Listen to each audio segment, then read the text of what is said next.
ಬಸವಲಿಂಗಾಯ ನಮಃ. ಶಿವಗುರುವೆಂದು ಬಲ್ಲಾತನೇ ಗುರು, ಶಿವಲಿಂಗವೆಂದು ಬಲ್ಲಾತನೇ ಗುರು, ಶಿವ ಜಂಗಮವೆಂದು ಬಲ್ಲಾತನೇ ಗುರು, ಶಿವ ಪ್ರಸಾದವೆಂದು ಬಲ್ಲಾತನೇ ಗುರು, ಶಿವ ಆಚಾರವೆಂದು ಬಲ್ಲಾತನೇ ಗುರು. ಇಂತಿ ಪಂಚವಿಧವೇ ಪಂಚಬ್ರಹ್ಮವೆಂದರುಹಿದ ಮಹಾಮಹಿಮ ಸಂಗನ ಬಸವಣ್ಣ ಎನಗೆಯೂ ಗುರು, ನಿಮಗೆಯೂ ಗುರು, ಜಗವೆಲ್ಲಕ್ಕೆಯೂ ಗುರು ಕಾಣ ಗುಹೇಶ್ವರ. ಲೋಕಪೂಜ್ಯ ಜಗಜ್ಯೋತಿ ಅಪ್ಪ ಬಸವಣ್ಣನವರನ್ನು ಸ್ಮರಿಸಿಕೊಂಡು ಬಸವ ಗುರುವಿನ ಬೆಳಗಿನಲ್ಲಿ ಬೆಳಗಿದ 770 ಅಮರಗಣಗಳಿಗೂ ಲಿಂಗ ಲಕ್ಷದ ಮೇಲಣ 96 ಸಾಹಸಿಗ ಚರಜಂಗಮ ಚೇತನಗಳಿಗೆ ಶರಣೆಂದು 12ನೇ ಶತಮಾನದ ಬಸವಾದಿ ಶರಣರ ವಚನಗಳನ್ನು 20ನೇ ಶತಮಾನದಲ್ಲಿ ನಮ್ಮೆಲ್ಲರ ಕರಸ್ಥಲಕ್ಕೆ, ಮನಸ್ಥಲಕ್ಕೆ, ಭಾವಸ್ಥಲಕ್ಕೆ ತಂದು ಕೊಟ್ಟ ವಚನ ಸಂಶೋಧನಾ ಪಿತಾಮಹ ಶರಣ ಫಗು ಹಳಕಟ್ಟಿಯವರನ್ನು, ಹಳಕಟ್ಟಿ ಶರಣರು ಸಂಪಾದಿಸಿದ ವಚನಗಳನ್ನು ಕರ್ನಾಟಕ, ಮಹಾರಾಷ್ಟ್ರ, ಆಂಧ್ರ ಮುಂತಾದ ರಾಜ್ಯಗಳಲ್ಲಿ ಪ್ರವಚನ ಮೂಲಕ ಬಿತ್ತರಿಸಿದ ನಿರಂಜನ ಶರಣ ಹರ್ಡೇಕರ್ ಮಂಜಪ್ಪನವರನ್ನು ಅನುಭವ ಮಂಟಪದ ಐತಿಹಾಸಿಕತೆ, ದ ಹಿಸ್ಟಾರಿಸಿಟಿ ಆಫ್ ಅನುಭವ ಮಂಟಪ ಎಂಬ ಕೃತಿಯನ್ನು ಬ್ರಿಟಿಷರ ಕಾಲದಲ್ಲಿಯೇ ಅಂದಾಜು 100 ವರ್ಷಗಳ ಹಿಂದೆ ಆಂಗ್ಲ ಭಾಷೆಯಲ್ಲಿ ಮತ್ತು ಕನ್ನಡದಲ್ಲಿ ಗ್ರಂಥ ಬರೆದು ಇಡೀ ಜಗತ್ತಿಗೆ ಅನುಭವ ಮಂಟಪ ಜಗತ್ತಿನ ಮೊಟ್ಟ ಮೊದಲ ಪ್ರಜಾಪ್ರಭುತ್ವ ಮಾದರಿಯ ಸಂಸತ್ತೆಂದು ಪರಿಚಯಿಸಿದ ಪೂಜ್ಯ ಶರಣ ಉತ್ತಂಗಿ ಚೆನ್ನಪ್ಪನವರನ್ನು ಸ್ಮರಿಸಿಕೊಂಡು ಇಂದು ಅನುಭವ ಮಂಟಪದ 3ನೆಯ ಅಧ್ಯಕ್ಷರಾಗಿದ್ದ ಶಿವಯೋಗಿ ಸಿದ್ದರಾಮೇಶ್ವರರ ಕಾಯಕ ಭೂಮಿಯಾಗಿರುವಂತಹ, ಜನ್ಮಭೂಮಿಯಾಗಿರುವಂತಹ ಸ್ವನ್ನಲಿಗೆಯಲ್ಲಿ ಕರ್ನಾಟಕದ ಮಧ್ಯವರ್ತಿ ಸ್ಥಳವಾಗಿರುವ ದಾವಣಗೆರೆಯ ಬಸವರಾಜಪ್ಪನವರು ಅಜ್ಜಂಪುರ ಶೆಟ್ಟರು, ಪುಟ್ಟಂತಾಯಿಯವರು ಅಜ್ಜಂಪುರ ಶೆಟ್ಟರು, ಅವರ ಚಿರಂಜೀವರಾದ ಸಿದ್ದಮಲ್ಲಣ್ಣ ಅಜ್ಜಂಪುರ ಶೆಟ್ಟರು, ಈ 3 ಜನ ಪೂಜ್ಯ ಶರಣರ ಇಚ್ಛಾಶಕ್ತಿ, ಜ್ಞಾನಶಕ್ತಿ, ಕ್ರಿಯಾಶಕ್ತಿ ಒಂದಾಗಿ ಇಂದು 19ನೆಯ ಶರಣ ತತ್ವ ಕಮ್ಮಟ ಸ್ವನ್ನಲಿಗೆಯಲ್ಲಿ, ಅಂದರೆ ಇಂದಿನ ಸೋಲಾಪುರದಲ್ಲಿ ಆಯೋಜನೆಗೊಂಡಿದೆ. ಈ ದೃಷ್ಟಿಯಿಂದ ಈ 19ನೇ ಕಮ್ಮಟದ ವೇದಿಕೆಯ ಮೇಲೆ ಉಪಸ್ಥಿತರಿರುವ ಈ ಅನುಭವ ಮಂಟಪ ಸ್ವರೂಪದಲ್ಲಿರುವ ಲಿಂಗಶೆಟ್ಟಿ ಕಲ್ಯಾಣ ಮಂಟಪದಲ್ಲಿ ಉಪಸ್ಥಿತರಿರುವ ಸಮಸ್ತ ಬಸವ ಸ್ವರೂಪಿಗಳೇ, ತಮ್ಮೆಲ್ಲರಿಗೂ ಭಕ್ತಿಯ ಶರಣು ಶರಣಾರ್ಥಿಗಳು. ಸಮಯ ಬಹುಶಃ ನನ್ನ ಭಾಷಣ ಮುಕ್ತಾಯದ ಸಮಯ ಇದು.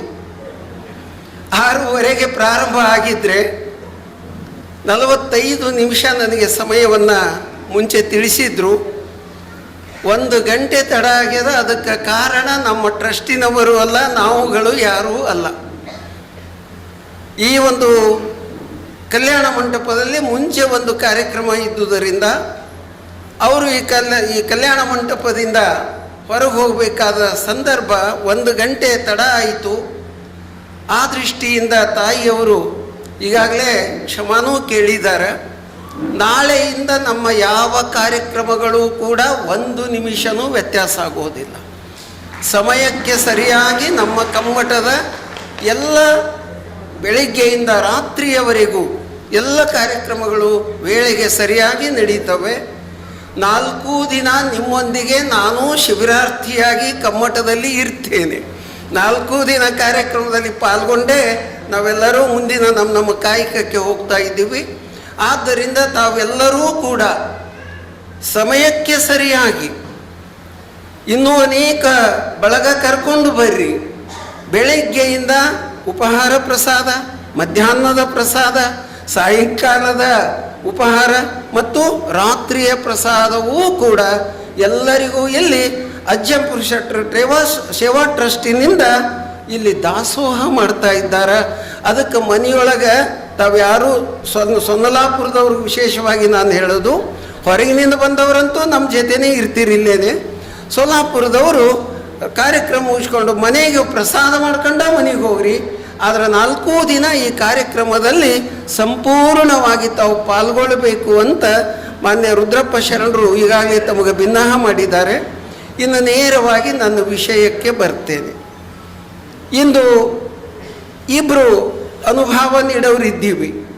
ಕನ್ನಡದಲ್ಲಿ ನಾನು, ಮರಾಠಿಯೊಳಗೆ ನಮ್ಮ ಶರಣ ಸಹೋದರರಾದ ಲಾತೂರಿನಿಂದ ಆಗಮಿಸಿರುವ ಡಾಕ್ಟರ್ ಭೀಮರಾವ್ ಪಾಟೀಲ್. ನಾವಿಬ್ಬರು ಪ್ರೊಫೆಸರ್. ನಾನು ರಿಟೈರ್ಡ್ ಆಗಿದ್ದೀನಿ, ಅವರಿನ್ನೂ ಸೇವೆಯಲ್ಲಿ ಇದ್ದಾರೆ. 1 ತಾಸಿನ ತೆಳಗೆ ಮಾತನಾಡಿ ನಮಗೂ ಗೊತ್ತೇ ಇಲ್ರಿ. 36 ವರ್ಷ ಕಾಲೇಜಿನೊಳಗೆ ಒಂದೊಂದು ತಾಸು ನಮ್ಮ ಪೀರಿಯಡ್ ಇರ್ತಾವೆ. ಈಗ ಬಹುಶಃ ಟೈಮ್ ನನ್ನ ಕಡೆ ಇಲ್ಲ, ಹೇಳ್ರಿ. ಬಹುಶಃ 8:20 8:25 ಆಗಿರಬೇಕು. ಎಷ್ಟಾಗ್ಯದ್ರಿ? ಹಾಂ, ನಾನು 1 ತಾಸು, ಅವರೊಂದು ತಾಸು. ಆಮೇಲೆ ಅಧ್ಯಕ್ಷರು, ದಾವಣಗೆರೆ ಬಸವ ಬಳಗದ ಅಧ್ಯಕ್ಷರು ಇದ್ದಾರೆ. ಸಮಯ ಇವತ್ತು ಬಹುಶಃ ಸ್ವಲ್ಪ ಲೇಟ್ ಆಗ್ಬೋದು. ನಾನು ಹೆಚ್ಚು ಸಮಯ ತಗೊಳ್ಳಲ್ಲ, ಅರ್ಧ ಗಂಟೆ ಕೆಲವು ವಿಚಾರಗಳನ್ನು ಹಂಚಿಕೊಳ್ತೇನೆ. ಭೀಮರಾವ್ ಪಾಟೀಲ್ರು ಒಂದು ಅರ್ಧ ಗಂಟೆ ಮಾತನಾಡ್ಬೋದು. ಆದ್ದರಿಂದ ಶಾಂತವಾಗಿ ಕೆಲವು ವಿಚಾರಗಳನ್ನು ತಾವು ಆಲಿಸಬೇಕು ಅಂತ ತಮ್ಮಲ್ಲಿ ವಿನಂತಿ ಮಾಡಿಕೊಂಡು, ನನಗೆ ಕೊಟ್ಟಿರುವ ವಿಷಯ ಬಸವಣ್ಣನಿಂದ ಬದುಕಿತ್ತೀ ಲೋಕವೆಲ್ಲ. ಆಮಂತ್ರಣ ಪತ್ರಿಕೆಯೊಳಗೆ ಮುದ್ರಣವಾಗಿರೋದು ಬಸವಣ್ಣನಿಂದ ಬದುಕಿತ್ತೀ ಲೋಕವೆಲ್ಲ. ಈ ವಿಷಯ ಅಷ್ಟೇ ಆಳವಾದದ್ದು, ಗಂಭೀರವಾದದ್ದು. ಇಡೀ ಜಗತ್ತಿನ ಹಿನ್ನೆಲೆಯೊಳಗೆ ನಾವು ಚಿಂತನೆ ಮಾಡಬೇಕು. ನಾನೊಬ್ಬ ಕನ್ನಡ ತತ್ವಜ್ಞಾನದ ಹಿನ್ನೆಲೆಯೊಳಗೆ ಅಧ್ಯಾಪಕನಾಗಿದ್ದುದರಿಂದ ಇಡೀ ಜಗತ್ತನ್ನು 2 ಅಲ್ಲ 3 ಸಲ ಸುತ್ತಿದ್ದೇನೆ. ಸಿಂಗಾಪುರ್ ಹಿಡ್ಕೊಂಡು, ಸೂರ್ಯೋದಯದ ದೇಶ ಹಿಡ್ಕೊಂಡು ಸೂರ್ಯಾಸ್ತದ ಅಮೇರಿಕೆಯವರೆಗೂ ಬಹುತೇಕ ಎಲ್ಲ ದೇಶಗಳಲ್ಲಿಯೂ ಸುತ್ತಿ ಬಸವ ತತ್ವದ ಅನುಭವ ನೀಡಿ ಬಂದಿರೋದ್ರಿಂದ ಇಡೀ ಜಗತ್ತಿನ ಸಮಸ್ಯೆಗಳು ಏನು ಅನ್ನೋದು ನಮ್ಮ ಕಣ್ಮುಂದೆ ಇದ್ದಾವೆ. ಈ ಜಗತ್ತು, ಈ ಭೂಮಿ, ಭೂಮಂಡಲ ಅಂತೀವಿ, ಇದನ್ನು ನಮ್ಮ ಶರಣರ ವಚನದೊಳಗೆ ಜಂಬೂದ್ವೀಪ ಅಂತ ಕರೆದಿದ್ದಾರೆ. ಜಂಬೂದ್ವೀಪ ನವಖಂಡ ಪೃಥ್ವಿಯೊಳಗೆ ಕೇಳಿರಯ್ಯ 2 ಆಳಿನ ಭಾಷೆಯ, ಕೊಲುವೆನೆಂಬ ಭಾಷೆ ದೇವನದಾದರೆ ಗೆಲುವೆನೆಂಬ ಭಾಷೆ ಭಕ್ತನದು. ಸತ್ಯವೆಂಬ ಕೂರಲಗನೇ ತಳೆದುಕೊಂಡು ಸದ್ಭಕ್ತರು ಗೆದ್ದರೂ ಕಾಣ ಕೂಡಲ ಸಂಗಮ ದೇವ ಅಂತ ಅಪ್ಪ ಬಸವಣ್ಣವ್ರು ಹೇಳ್ಯಾರ. ದೇವ ಭಾಷೆ ಕೊಲ್ಲುವ ಭಾಷೆಯಾಗಿದ್ರೆ ಭಕ್ತನ ಭಾಷೆ ಗೆಲ್ಲುವ ಭಾಷೆ. ಇವತ್ತು ಈ ಪ್ರಪಂಚ ವಿನಾಶದ ಅಂಚಿಗೆ ಬಂದು ನಿಂತಿದೆ. ಈ ಭೂಮಿಯ ಮೇಲೆ 211 ದೇಶಗಳಿದ್ದಾವೆ. ಎಷ್ಟದವ್ರಿ? 211 ಅಧಿಕೃತ ದೇಶಗಳು. 211 ದೇಶಗಳಲ್ಲಿ ಭೂಮಿಯ ಮೇಲಣ ಒಟ್ಟು ಜನಸಂಖ್ಯೆ 850 ಕೋಟಿ ದಾಟಿದ್ದೀವಿ. ಭಾರತದಲ್ಲಿ 148 ಕೋಟಿ ದಾಟಿದ್ದೀವಿ. ಇಡೀ ಜಗತ್ತಿನ 850 ಕೋಟಿ ಜನ ನೆಮ್ಮದಿಯಿಂದ ಬದುಕಬೇಕಾದ್ರೆ, ಈ ಭೂಮಂಡಲದ ಮೇಲೆ ಶಾಂತಿ, ಸೌಹಾರ್ದತೆ, ಪ್ರೀತಿ, ವಿಶ್ವಾಸದಿಂದ ಇಡೀ ಮಾನವ ಕುಲ ಬದುಕಬೇಕಾದ್ರೆ ಅದಕ್ಕೆ ಪರಿಹಾರ ಏನಾದರೂ ಇದ್ರೆ ಅದು ಅಪ್ಪ ಬಸವಣ್ಣನವರಲ್ಲಿ ಅದ. ಅದಕ್ಕೆ ಬಸವಣ್ಣನಿಂದ ಬದುಕಿತ್ತೀ ಲೋಕವೆಲ್ಲ. ಶರಣ ದಾಸಿಮಯ್ಯನವರು ಒಂದು ವಚನದೊಳಗೆ ಹೇಳ್ತಾರೆ, ಅನುಭವ ಮಂಟಪದ ಹಿರಿಯ ಶರಣರಲ್ಲಿ ಅವರು ಒಬ್ಬರು. ಮಾದಾರ ಚೆನ್ನಯ್ಯ, ಡೋಹರ ಕಕ್ಕಯ್ಯ, ಜೇಡರ ದಾಸಿಮಯ್ಯ, ಹೊಲೆಯರ ಶಿವನಾಗಮಯ್ಯ, ಸಮಗಾರ ಹರಳಯ್ಯ ಮುಂತಾದವರೆಲ್ಲ ಹಿರಿಯ ಶರಣರು. ಇವರಿಗೆ ಆದ್ಯರು ಅಂತ ಕರೀತಿದ್ರು. ಅಪ್ಪ ಬಸವಣ್ಣನವರ ವಯಸ್ಸಿನ ಶರಣರಿದ್ರಲ್ಲ, ಇವರು 2-3 ವರ್ಗ ಇದೆ ನಮ್ಮ ಅನುಭವ ಮಂಟಪದಲ್ಲಿ. ಆದ್ಯರು, ವೇದ್ಯರು, ಸಾಧ್ಯರು. ಅಕ್ಕ ಮಹಾದೇವಿ ಚನ್ನಬಸವಣ್ಣನವರೆಲ್ಲ ಚಿಕ್ಕ ವಯಸ್ಸಿನವರು. ಹೀಗಾಗಿ 120 ವರ್ಷದ ಹಿರಿಯ ಶರಣರಿಂದ ಮೊದಲುಗೊಂಡು 16 ವರ್ಷದ ಮಹಾದೇವಿ ಎಕ್ಕಳವರೆಗೂ ಕೂಡ ಅನುಭವ ಮಂಟಪದಲ್ಲಿ 770 ಜನ ಶರಣ ಶರಣೀಯರು. ಇಡೀ ಭಾರತದ ಕಾಶ್ಮೀರದಿಂದ ಹಿಡಿದು ಕನ್ಯಾಕುಮಾರಿಯವರೆಗೆ, ಇತ್ತ ಗುಜರಾತ್ ರಾಜಸ್ಥಾನದಿಂದ ಹಿಡಿದು ಅತ್ತ ಮಯನ್ಮಾರ್ ಬ್ರಹ್ಮದೇಶದವರೆಗೂ ಇಡೀ ಭಾರತದಾದ್ಯಂತದಿಂದ ಬಂದವರು 770 ಜನ ಶರಣ ಶರಣೀಯರು. ಈ ಎಲ್ಲ ಶರಣ ಶರಣೀಯರ ಅನುಭಾವದ ಚಿಂತನದ ಒಟ್ಟು ಮೊತ್ತಕ್ಕೆ ಬಸವ ತತ್ವ ಅಂತ ಕರೀತಾರೆ. ಬಸವ ತತ್ವ ಅನ್ನೋದು ಒಂದು ವ್ಯಕ್ತಿಯ ತತ್ವ ಅಲ್ಲ. 770 ಜನ ಅಮರಗಣಗಳೆನಿಸಿದ ಒಟ್ಟು ಶರಣ ಶರಣೀಯರ ಅನುಭಾವದ ಚಿಂತನದ ಮೊತ್ತ ಅದು ಬಸವ ತತ್ವ, ಶರಣ ತತ್ವ. ಮರೆವಿನ ಮಾನವ ಅರಿವಿನ ಶರಣನಾಗಬೇಕು ಅನ್ನುವ ಉದ್ದೇಶದಿಂದಲೇ ಇದು ಶರಣ ತತ್ವ ಕಮ್ಮಟ. ಅಜ್ಞಾನಕ್ಕೊಳಗಾಗಿರುವ ಮಾನವ ಈ ಕಮ್ಮಟದೊಳಗೆ ಬಂದು ಹೊರಗೆ ಹೋಗಬೇಕಾದ್ರೆ ಅರಿವಿನ ಶರಣನಾಗಿ ಹೊರಗೆ ಹೋಗಬೇಕಾಗ್ತದೆ. ಆ ದಿಶೆಯೊಳಗೆ ಇದು ಶರಣ ತತ್ವ ಕಮ್ಮಟ. ಇನ್ನು ಬಸವಣ್ಣನಿಂದ ಬದುಕಿತ್ತಿ ಲೋಕವೆಲ್ಲ ಈ ವಿಷಯನೇ ಯಾಕಿಟ್ಟಾರು ಅಂದ್ರೆ, ಬಹುರೂಪಿ ಚೌಡಯ್ಯ ಅಂತ ಒಬ್ಬರು ಶರಣರಿದ್ರು ಅನುಭವ ಮಂಟಪದಲ್ಲಿ. ಅವರ ವಚನಾಂಕಿತವೇ ಇದು ಐತ್ರಿ. ರೇಕಣ್ಣ ಪ್ರಿಯನಾಗಿನಾಥ ಬಸವಣ್ಣನಿಂದ ಬದುಕಿತ್ತಿ ಲೋಕವೆಲ್ಲ. ಆ ಶರಣರ ವಚನಗಳ ಕೊನೆಗೆ ಪ್ರತಿಯೊಂದು ವಚನಕ್ಕೂ ಕೂಡ ಈ ಅಂಕಿತವೇ ಬರ್ತದೆ. ಬಸವಣ್ಣನಿಂದ ಬದುಕಿತ್ತಿ ಲೋಕವೆಲ್ಲ. ಬಸವಣ್ಣನಿಂದ ಬದುಕಿತ್ತು ಕರ್ನಾಟಕ ಅಂತ ಹೇಳಿಲ್ರಿ ಶರಣರು. ಬಸವಣ್ಣನಿಂದ ಬದುಕಿತ್ತು ಮಹಾರಾಷ್ಟ್ರ ಅಂತ ಹೇಳಿಲ್ಲ. ಬಸವಣ್ಣನಿಂದ ಬದುಕಿತ್ತು ಆಂಧ್ರ, ತಮಿಳುನಾಡು, ಕೇರಳ, ಭಾರತ ಅಂತ ಹೇಳಿಲ್ಲ. ಬಸವಣ್ಣನಿಂದ ಬದುಕಿತ್ತಿ ಲೋಕವೆಲ್ಲ ಅಂತ ಹೇಳಿದ್ದಾರೆ. ಈ ಲೋಕ ಬದುಕಬೇಕಾದ್ರೆ ಬಸವಣ್ಣನಿಂದ ಮಾತ್ರ ಸಾಧ್ಯ. ಅಂದರೆ ಬಸವ ತತ್ವ ಇಡೀ ವಿಶ್ವದ ಸಕಲ ಜೀವರಾಶಿಗಳಿಗೆ ಲೇಸು ಬಯಸುವಂಥ ತತ್ವ. ಈ ಭೂಮಂಡಲದ ಮೇಲೆ ಯಾವುದಾದ್ರೂ ದೇಶದಲ್ಲಿ ಯಾವುದಾದ್ರೂ ಧರ್ಮದಲ್ಲಿ ಇದ್ದರೆ ಅದು ಬಸವ ಧರ್ಮದಲ್ಲಿ, ಶರಣ ಧರ್ಮದಲ್ಲಿ ಅದ, ಲಿಂಗಾಯತ ಧರ್ಮದಲ್ಲಿ ಅದ.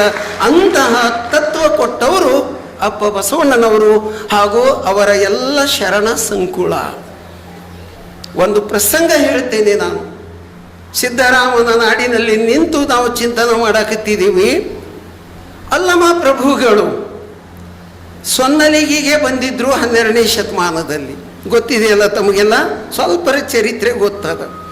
ಯಾಕಂದ್ರೆ 12ನೇ ಶತಮಾನದಲ್ಲಿ ಇಡೀ ದಕ್ಷಿಣ ಭಾರತವನ್ನು, ಇವತ್ತೇನು ನಾವು ಭಾಷಾವಾರು ಪ್ರಾಂತ ಅಂತೀವಿ, ಕರ್ನಾಟಕ, ಮಹಾರಾಷ್ಟ್ರ, ಕೇರಳ, ತಮಿಳುನಾಡು, ಆಂಧ್ರ, ತೆಲಂಗಾಣ ಇತ್ಯಾದಿ, ಮಧ್ಯಪ್ರದೇಶದವರೆಗೂ ಇಡೀ ದಕ್ಷಿಣ ಭಾರತವನ್ನು ಆಳಿದ್ದು ಕಲ್ಯಾಣದ ಚಾಲುಕ್ಯ ಸಾಮ್ರಾಜ್ಯ.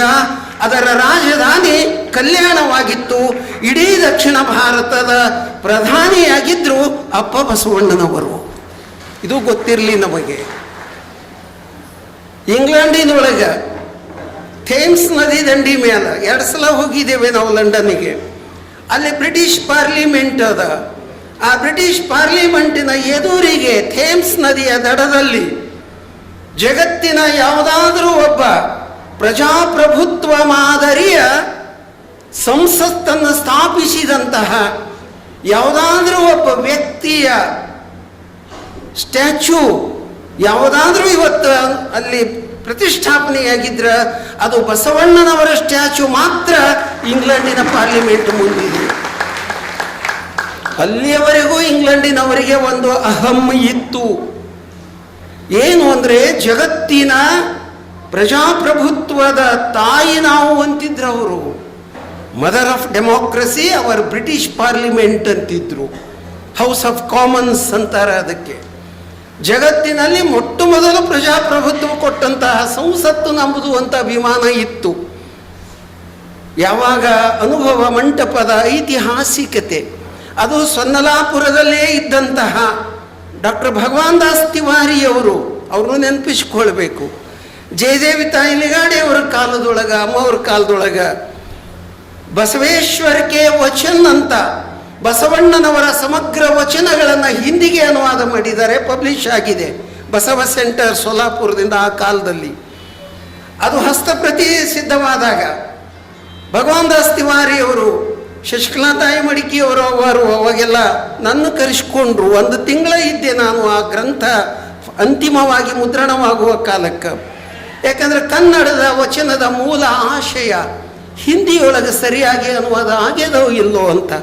ಯಾಕಂದರೆ ಭಗವಾನ್ ದಾಸ್ ತಿವಾರಿಯವರು ಮಧ್ಯಪ್ರದೇಶದವರು, ಶೋಲಾಪುರದಲ್ಲಿ ಬಂದು ಉಳಿದಿದ್ರು. ಸುಮಾರು 20 ವರ್ಷ ತಾಯಿಯವರೊಂದಿಗೆ ಚಿಂತನ ಮಂಥನ ಮಾಡ್ತಾ ಸಮಗ್ರ ಬಸವೇಶ್ವರರ ವಚನಗಳನ್ನು ಹಿಂದಿಗೆ ಅನುವಾದ ಮಾಡಿದ್ರು.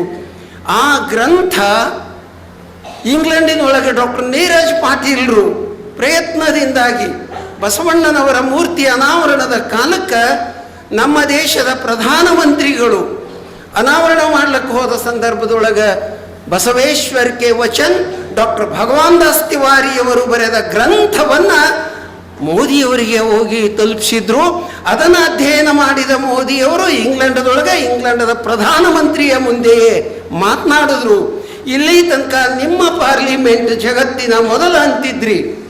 ಇವತ್ತು ಭಾರತದ 12ನೇ ಶತಮಾನದ ಚಾಲುಕ್ಯ ಸಾಮ್ರಾಜ್ಯದ ಪ್ರಧಾನಿಯಾಗಿದ್ದ, ಧರ್ಮಗುರುವಾಗಿದ್ದ ಬಸವೇಶ್ವರರು ಮೊಟ್ಟ ಮೊದಲು ಅನುಭವ ಮಂಟಪ ಕೊಟ್ಟರು. ಅದು ಜಗತ್ತಿನ ಮೊದಲ ಪಾರ್ಲಿಮೆಂಟು, ನಿಮ್ಮದು 2ನೇದು ಅಂತ ಹೇಳಿದ್ರು. ಬಸವಣ್ಣನವರ ಅನುಭವ ಮಂಟಪ ಪ್ರಾರಂಭವಾಗಿದ್ದು ಕ್ರಿಸ್ತ ಶಕ 1140, 1140. ಆಧಾರ ಗ್ರಂಥ ಡಾಕ್ಟರ್ ಪಾಂಡುರಂಗರಾವ್ ದೇಸಾಯಿ ಅಂತ ಕರ್ನಾಟಕ ಯೂನಿವರ್ಸಿಟಿಯ ಇತಿಹಾಸ ತಜ್ಞರು 1967ರಲ್ಲಿ ಬಸವೇಶ್ವರ ಅಷ್ಟಶತಮಾನೋತ್ಸವವಾದಾಗ ಮಾನ್ಯ ನಿಜಲಿಂಗಪ್ಪನವರು ಮುಖ್ಯಮಂತ್ರಿಗಳಾಗಿದ್ದ ಕಾಲದೊಳಗೆ ಕಲ್ಯಾಣದೊಳಗೆ ಬಸವೇಶ್ವರ ಅಷ್ಟಶತಮಾನೋತ್ಸವ ಆಚರಣೆಯಾಯಿತು. ಆವಾಗ ಇಡೀ ಮಹಾರಾಷ್ಟ್ರದಿಂದ ಮೊದಲುಗೊಂಡು ಎಲ್ಲೆಡೆಯಿಂದಲೂ ಬಸವ ಭಕ್ತರು ಬಂದಿದ್ದರು. ಆ ಸಂದರ್ಭದಲ್ಲಿ ಡಾಕ್ಟರ್ DC ಪೌಟೆ ಕರ್ನಾಟಕ ಯೂನಿವರ್ಸಿಟಿಯ ವೈಸ್ ಚಾನ್ಸಲರ್ ಆಗಿದ್ದರು. ಮುಂಬೈ ಪ್ರಾಂತ ಬ್ರಿಟಿಷರ ಕಾಲದೊಳಗೆ ಶಿಕ್ಷಣದ ಅಧಿಕಾರಿಗಳೂ ಆಗಿದ್ದರು. ಅವರು ಪಾಂಡುರಂಗರಾವ್ ದೇಸಾಯಿ ಅವರಿಗೆ ಹೇಳಿ ಇಂಗ್ಲೀಷಿನೊಳಗೆ ಒಂದು ಗ್ರಂಥ ಬರೆಸಿದ್ರು, ಬಸವೇಶ್ವರ್ ಆ್ಯಂಡ್ ಹೀಸ್ ಟೈಮ್ಸ್. ಆ ಇಂಗ್ಲೀಷ್ನೊಳಗೆ ಆ ಗ್ರಂಥ ಸಿಗ್ತದೆ ಇವತ್ತು. ಅದು ಕನ್ನಡಕ್ಕೂ ಅನುವಾದ ಆಗ್ಯದ, ಬಹುಶಃ ಮರಾಠಿಗೆ ಅನುವಾದ ಆಗಿದೆ ಇಲ್ಲೋ ಗೊತ್ತಿಲ್ಲ. ಮಾಡಿದ್ರೆ ಕೊಲ್ಲಾಪುರದ BM ಪಾಟೀಲ್ರು ಮಾಡಬೇಕು, ಇಲ್ಲ ನಮ್ಮ ರಾಜು ಜುಬ್ರೆ ಅವರು ಮಾಡಬೇಕು. ಯಾಕಂದರೆ ಇಬ್ಬರು ಕನ್ನಡದ ಹಿನ್ನೆಲೆಯಿಂದ ಇದ್ದವರು, ಮರಾಠಿ ಸಾಹಿತಿಗಳು. ಸೊ ಅದ್ಭುತವಾದ ಗ್ರಂಥ ಅದು. ಬಸವಣ್ಣನವರ ಜನನದಿಂದ ಹಿಡಿದು ಕಲ್ಯಾಣ ಕ್ರಾಂತಿಯವರೆಗೂ ಶಾಸನಗಳ ಆಧಾರದಲ್ಲಿ, ಕಾವ್ಯಗಳ ಆಧಾರದಲ್ಲಿ, ವಚನಗಳ ಆಧಾರದಲ್ಲಿ ಅದ್ಭುತವಾದ ಬೃಹತ್ತಾದ ಒಂದು ಇಂಗ್ಲೀಷ್ ಮಹಾಗ್ರಂಥ. ಅದು ಇವತ್ತು ಜಗತ್ತಿಗೆ ತಲುಪ್ಯಾದ. ಅದರಲ್ಲಿ ಹೇಳ್ತಾರೆ 1140ರಲ್ಲಿ ಅನುಭವ ಮಂಟಪ ಪ್ರಾರಂಭ ಆಯಿತು. ಬ್ರಿಟಿಷ್ ಪಾರ್ಲಿಮೆಂಟ್ ಮ್ಯಾಗ್ನಾ ಕಾರ್ಟಾದ ತಳಹದಿಯೊಳಗೆ ಮೂಡಿ ಬಂದದ್ದು 1215ರಲ್ಲಿ. ಬ್ರಿಟಿಷ್ ಪಾರ್ಲಿಮೆಂಟ್ಗಿಂತ ಮುಂಚೆ 75 ಇಯರ್ಸ್ 75 ಸಾಲ್ ಪಹಲೆ ಅಂತೀವಿ. ಬ್ರಿಟಿಷರ ಸಂಸತ್ತಿಗಿಂತ ಮುಂಚೆ 75 ವರ್ಷ ಮೊದಲು ಭಾರತದ ಅನುಭವ ಮಂಟಪ ಜಗತ್ತಿನ ಮೊಟ್ಟ ಮೊದಲ ಪಾರ್ಲಿಮೆಂಟ್ ಅಂತ ಅನಿಸ್ಕೊಂಡದ. ಇದನ್ನು ನಮ್ಮ ನಾಡಿನ ಎಲ್ಲ ರಾಜ್ಯಗಳ ಜನತೆಗೆ ನಾವು ಮನವರಿಕೆ ಮಾಡಿಕೊಡ್ಬೇಕಾಗ್ಯದ. ಆ ಕಾರ್ಯದಲ್ಲಿ ಅರವಿಂದ ಜತ್ತಿಯವರು ಬಸವ ಸಮಿತಿಯ ಅಧ್ಯಕ್ಷರು 12 ವರ್ಷಗಳ ಹಿಂದೆ ಒಂದು ಯೋಜನೆ ಕೈಗೆತ್ತಿಕೊಂಡ್ರು. ವಚನ್ ಹೇಗೆ ಇಸ್ಲಾಮಕ್ಕೆ ಖುರಾನ್ ಅದ, ಕ್ರಿಶ್ಚಿಯನ್ರಿಗೆ ಬೈಬಲ್ ಅದ, ಹಾಗೆ ಶರಣ ಸಂಸ್ಕೃತಿಯವರಿಗೆ ವಚನ ಅನ್ನುವಂಥ ಒಂದು ಬಸವಾದಿ ಶರಣರ ವಚನ ಸಂಪುಟ, ಅದು ಮೂಲ ಕನ್ನಡದಲ್ಲಿದ್ದದ್ದು. ಡಾಕ್ಟರ್ ಎಂ ಕಲಬುರ್ಗಿಯವರು ಅದನ್ನು ಮೂಲ ಕನ್ನಡದಲ್ಲಿ ಸಂಗ್ರಹಿಸಿದ್ರು. ಅದು ಹಿಂದಿಗೆ ಅನುವಾದ ಆಯಿತು, ಇಂಗ್ಲೀಷಿಗೆ ಅನುವಾದ ಆಯಿತು. ಇವತ್ತು ಭಾರತದ 30 ಭಾಷೆಗಳಿಗೆ ಅನುವಾದವಾಗಿ ಭಾರತದಾದ್ಯಂತ ವಚನಗಳು ಬಂದವು. ಯಾಕಂದ್ರೆ ನಾನು ಆ ಯೋಜನೆಯಲ್ಲಿ ನನ್ನನ್ನು ತೊಡಗಿಸಿಕೊಂಡಾರ ಅರವಿಂದ ಜತ್ತಿಯವರು. ಒಬ್ಬ ತತ್ವಜ್ಞಾನದ ಪ್ರಾಧ್ಯಾಪಕನಾಗಿ ವಚನಗಳಲ್ಲಿರುವ ಪಾರಿಭಾಷಿಕ ಪದಗಳು, ದ ಟೆಕ್ನಿಕಲ್ ಟರ್ಮ್ಸ್ ಆಫ್ ವಚನ ಲಿಟ್ರೇಚರ್ ಅಂತೀವಿ. ನಮ್ಮ ಲಿಂಗ ವಿಕಲಾವಸ್ಥೆಯ ವಚನಗಳ ಶಬ್ದ, ಬೆಡಗಿನ ವಚನಗಳಲ್ಲಿ ಬಳಕೆಯಾಗಿರುವ ವಚನಗಳ ಶಬ್ದಗಳು ಭಾರತದ ಬೇರೆ ಬೇರೆ ಭಾಷೆಯ ಅನುವಾದಕರಿಗೆ ಅರ್ಥ ಆಗೋದು ಕಷ್ಟ ಇದೆ. ಇವತ್ತು ಭಾರತದ 30 ಭಾಷೆಗಳು ಪೂರ್ಣ, ಅದು ಜಗತ್ತಿನ ಭಾಷೆಗಳಿಗೆ ಅನುವಾದ ಪ್ರಾರಂಭ ಆಗ್ಯದ. ಫ್ರೆಂಚ್, ಜರ್ಮನ್, ಜಪನೀಸ್, ನೇಪಾಳಿ, ಅರಬ್ಬಿ, ಆಮೇಲೆ ಪರ್ಷಿಯನ್, ಸ್ಪ್ಯಾನಿಷ್, ಗ್ರೀಕ್ ಮುಂತಾದ ಜಗತ್ತಿನ ಭಾಷೆಗಳಿಗೆ ಅನುವಾದ ಕೆಲಸ ಶುರುವಾಗ್ಯದ. ಈಗ 10 ಭಾಷೆಗಳು ಪೂರ್ಣ ಆಗಿದ್ದಾವೆ. ಇನ್ನು 2 ತಿಂಗಳೊಳಗೆ ಬಸವ ಸಮಿತಿಯ ಡೈಮಂಡ್ ಜುಬ್ಲಿ 60 ವರ್ಷದ ವಜ್ರ ಮಹೋತ್ಸವ ದಿಲ್ಲಿಯೊಳಗೆ ಆಚರಣೆ. ನಮ್ಮ ರಾಷ್ಟ್ರದ ರಾಷ್ಟ್ರಪತಿಗಳು ದ್ರೌಪದಿ ಮುರ್ಮು ತಾಯಿಯವರು 10 ವಿದೇಶಿ ಭಾಷೆಗಳ ವಚನ ಸಂಪುಟ ಲೋಕಾರ್ಪಣೆ ಮಾಡ್ತಾ ಇದ್ದಾರೆ. ಜಗತ್ತಿನ ಭಾಷೆಗಳು ಇನ್ನೂ ಆ ಯೋಜನೆ ಮುಂದುವರಿತದ. ಅರವಿಂದ ಜತ್ತಿಯವರ ಉದ್ದೇಶ ಜಗತ್ತಿನ 50 ಭಾಷೆಗಳಿಗೆ ವಚನ ತಲುಪಬೇಕು. ಕಾರಣ ಅಂದರೆ ನಮ್ಮ ಸರ್ವಜ್ಞ ಕವಿ ಕಾಲಜ್ಞಾನದಲ್ಲಿ ಹೇಳಿದ್ದಾರೆ, ಬಸವ ಪೀಠವು ಎದ್ದು ಒಸೆದು ನಾಣ್ಯವು ಬೆಳಗ್ಗೆ, ಬಸವನ ಮುದ್ರೆ ಅಂದರೆ ವಚನಗಳು, ಬಸವನ ಮುದ್ರೆ ಮೆರೆದಾವು ಜಗ ಅಮಗೆ ವಶವಾಗದಿಹುದೇ ಸರ್ವಜ್ಞ. ಇಡೀ ಜಗತ್ತಿಗೆ ಶರಣರ ವಚನಗಳು ತಲುಪ್ತಾ ಇದ್ದಾವೆ. ಶರಣರ ವಚನ ಸಂದೇಶ ಅವರವರ ದೇಶದ ಭಾಷೆಗಳಿಗೆ ಹೋಗ್ತಾ ಇದೆ. ಇಡೀ ಜಗತ್ತು ಶರಣರ ವಚನಗಳ ಕಡೆಗೆ ಖಂಡಿತವಾಗಿಯೂ ಕೂಡ ಗಮನ ಹರಿಸ್ತಾ ಇದೆ. ಅದಕ್ಕೆ ಶರಣ ಜೇಡರ ದಾಸಿಮಯ್ಯನವರ ವಚನ ನಾನು ಯಾಕೆ ನೆನಪು ಮಾಡ್ಕೊಳ್ತೀನಿ ಅಂದ್ರೆ, ಇವತ್ತು ಜಗತ್ತು ವಿನಾಶದ ಅಂಚಿಗೆ ಬಂದು ನಿಂತದ. ಯಾವಾಗ ಯಾವ ಸಮಯದೊಳಗೆ ಪುಟಿನ್, ಕಿಮ್ ಮುಂತಾದವರ ಕೈಯೊಳಗಿನ ಬಾಂಬುಗಳು ಸಿಡಿತವ ಗೊತ್ತಿಲ್ಲ. ಅವಾಗ ಇಡೀ ಜಗತ್ತು ಭೂಮಂಡಲವೇ ಛಿದ್ರ ಛಿದ್ರ ಅಣುವಾಗಿ ವಿಶಾಲ ಬಯಲಿನೊಳಗೆ ಪೂರ್ಣ ಹೋಗಿಬಿಡ್ತದ. ಅಸ್ತಿತ್ವವೇ ಕಳ್ಕೊಳ್ಳುವ ಪರಿಸ್ಥಿತಿ ಭೂಮಂಡಲಕ್ಕೆ ಬಂದೈತಿ. ಇಂತಹ ಸಂದರ್ಭದೊಳಗೆ ಜಗತ್ತು ಉಳಿಬೇಕು ಅಂದ್ರೆ ಬಸವಣ್ಣನಿಂದ ಬದುಕಿದ್ದೀ ಲೋಕವೆಲ್ಲ ಅನ್ನುವ ಸಂದೇಶ ಪ್ರಪಂಚಕ್ಕೆ ನಾವು ತಲುಪಿಸ್ಬೇಕಾಗ್ಯದ. ದಾಸಿಮಯ್ಯ ಶರಣರು ಹೇಳ್ತಾರೆ, ನಾನೊಂದು ಸುರಗಿಯ ಏನೆಂದು ಹಿರಿವೇನು. ಸುರಗಿ ಅಂದ್ರೆ ಖಡ್ಗ, ಸ್ವರ್ಡ್ ಅಂತೀವಲ್ಲ, ನೀವು ಹತಾರ್ ಅಂತೀರಿ ಕಾಣ್ತದ. ನಾನೊಂದು ಸುರಗಿಯ ಏನೆಂದು ಹಿರಿವೇನು, ಏನ ಕಿತ್ತಿ ಏನ ನಿರಿವೇನು, ಜಗವೆಲ್ಲ ನೀನೇ ಆಗಿಪ್ಪೆಯ ರಾಮನಾಥ ಅಂತ ಹೇಳ್ತಾರೆ ಶರಣರು. ಜಗತ್ತಿನ ಮಾನವರ ಹೃದಯದೊಳಗೆಲ್ಲ ಆ ದೇವ ಚೈತನ್ಯವೇ ಇರೋದರಿಂದ ನಾನೊಂದು ಅಸ್ತ್ರ ತೆಗೆದುಕೊಂಡು, ಶಸ್ತ್ರ ತೆಗೆದುಕೊಂಡು ಯಾರನ್ನು ಕೊಲ್ಲಲಿ, ಯಾರನ್ನಾದರೂ ಕೊಲ್ಲಕ್ಕೆ ಹೋದರೆ ಅವರೆಲ್ಲರಲ್ಲಿಯೂ ದೇವ ನೀನೇ ಇದ್ದೀಯಾ. ಈ ಪ್ರಜ್ಞೆ ಜಗತ್ತಿನ ಎಲ್ಲ ದೇಶಗಳ ನಾಯಕರ ಹೃದಯದೊಳಗೆ ಈ ಪ್ರಜ್ಞೆ ಏನಾದರೂ ಜಾಗೃತವಾದರೆ ಖಂಡಿತವಾಗಿಯೂ ಜಗತ್ತು ಉಳಿತದ. ಅದು ಬಸವ ತತ್ವದಿಂದ ಮಾತ್ರ ಉಳಿತದ ಅನ್ನೋದನ್ನು ನಾವು ಅರ್ಥ ಮಾಡ್ಕೋಬೇಕು. ಇಂತಹ ಬಸವ ತತ್ವ ಎಂಥ ಅದ್ಭುತ ತತ್ವ ರೀ. ಇಡೀ ಪ್ರಪಂಚದೊಳಗೆ, ಅದರಲ್ಲಿ ವಿಶೇಷವಾಗಿ ಭಾರತದಲ್ಲಿ ಬಸವಣ್ಣನವರ ಕಾಲಕ್ಕೆ 5 ಭೇದಗಳಿದ್ದು, ಪಂಚಭೇದ ಅಂತ ಹೇಳ್ತೇವೆ. ಒಂದು ವರ್ಣಭೇದ, 2ನೇದು ಆಶ್ರಮ ಭೇದ, 3ನೇದು ವರ್ಗಭೇದ, 4ನೇದು ಸ್ತ್ರೀ ಪುರುಷರೆಂಬ ಲಿಂಗ ಭೇದ, 5ನೇದು ಜಾತಿ ಭೇದ. 5 ಪಂಚಭೇದಗಳಿಂದ ಇಡೀ ಭಾರತದ ಸಮಾಜ ಛಿದ್ರ ವಿಚ್ಛಿದ್ರವಾಗಿ ಹೋಗಿತ್ತು. ಮೇಲ್ಜಾತಿಯ ಜನ ತಳ ಸಮುದಾಯದವರನ್ನು ಶೋಷಣೆ ಮಾಡ್ತಾ ಇದ್ರು. 1% 2% ಇರುವಂತಹ ಮೇಲ್ವರ್ಗ 98% ಇರುವಂತಹ ಕಾಯಕ ಜೀವಿಗಳನ್ನು ಶೋಷಣೆ ಮಾಡ್ತಾ ಇತ್ತು. ಇಂತಹ ಕಾಲದೊಳಗ ಅಂತ ಹೇಳಿದ್ದಾರೆ. ಈ ಲೋಕ ಬದುಕಬೇಕಾದ್ರೆ ಬಸವಣ್ಣನಿಂದ ಮಾತ್ರ ಸಾಧ್ಯ.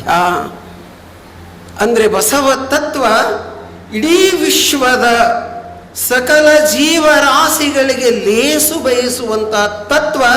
ಈ ಭೂಮಂಡಲದ ಮೇಲೆ ಯಾವುದಾದ್ರೂ ದೇಶದಲ್ಲಿ ಯಾವುದಾದ್ರೂ ಧರ್ಮದಲ್ಲಿ ಇದ್ದರೆ ಅದು ಬಸವ ಧರ್ಮದಲ್ಲಿ, ಶರಣ ಧರ್ಮದಲ್ಲಿ ಅದ, ಲಿಂಗಾಯತ ಧರ್ಮದಲ್ಲಿ ಅದ.